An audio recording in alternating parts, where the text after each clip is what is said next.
Yo.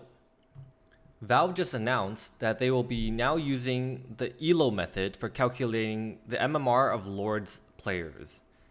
People from Upstart to Big Boss 5 will be calculated using the old fixed method.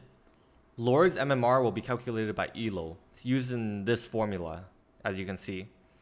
You don't have to worry about too much of it. You just need to know that it's dependent on the difference between your MMR and each of the 7 other individual MMRs.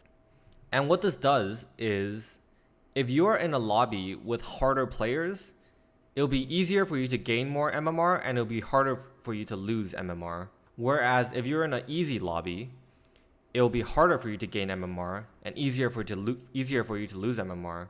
It is possible in extreme cases for you to come 2nd place and lose MMR, and for you to come 7th place and gain MMR.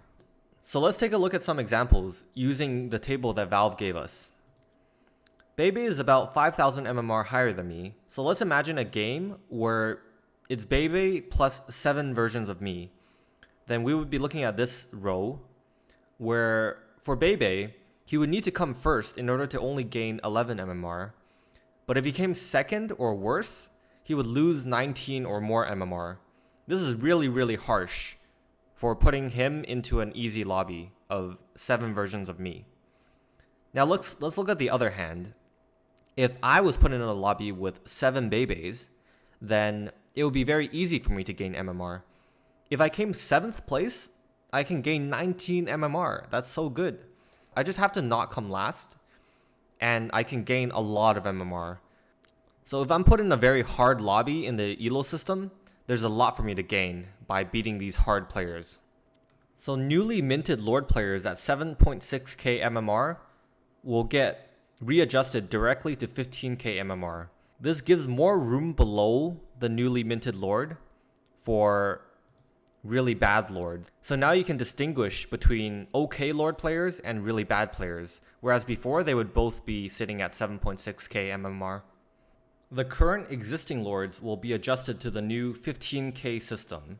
So currently Bebe is around 14k MMR, I'm around 8k MMR. I suspect they will adjust it so that I'll be like around 16k MMR and Bebe will be around like 19-20k. So the gap is going to be reduced, but the ordering of the leaderboard will remain the same. So when we have lobbies with both Big Boss and Lord players, the Big Boss MMR will be calculated like normal. So based on their placement, they will have a fixed MMR gain or loss. The Lords, however, they'll have the new ELO calculation, and the BB MMR will be adjusted to the 15k Lord scale MMR for the calculation. So one potential problem with these mixed lobbies is MMR deflation. Because Big Bosses have constant MMR gain or loss, whereas Lords, when they're matched with Big Bosses, tend to lose more than they gain for each game. So if you average out the 8 players, there will be a negative MMR. So party queue remains unrestricted, so a Lords player can queue up with an Upstart. But any Lords ELO calculation disregards any players below Big Boss. And this is to prevent lobbies where Lords have nothing to gain and so much to lose just because there's one Upstart in there. Yo! Please subscribe for more Underlords videos.